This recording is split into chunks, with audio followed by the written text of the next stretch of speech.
Stop tout. T'en as marre que ta Rosetta ressemble à ça? Eh, viens avec moi. Pour commencer, déjà, il faut apprendre le geste de la Rosetta. Tu vois cette zone sur ton pichet? Le lait doit rester dans cette zone et ne jamais dépasser. C'est pour ça que pour faire la Rosetta, il ne faut pas bouger le bras d'avant en arrière, sinon il se passe ça.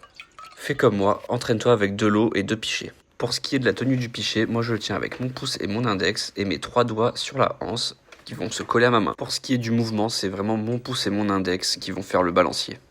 On passe à l'entraînement. Donc je vais incorporer de l'eau et là comme tu vois, uniquement mon pouce et mon index vont faire balancier et l'eau ne va pas sortir du bec du pichet. Et une fois que tu as versé toute ton eau, tu recommences jusqu'à avoir le bon timing et le bon geste pour t'entraîner sur du lait.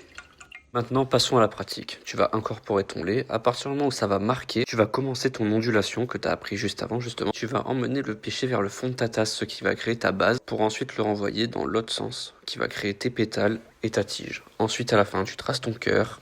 Tu relèves ton pichet pour tracer un trait fin qui va créer la tige de ta Rosetta. Et tu te retrouves avec une super Rosetta. Si ce tuto t'a plu, n'hésite pas à me suivre, à me mettre en commentaire si ça a été utile pour toi. Et à plus dans un nouveau tuto. Bye.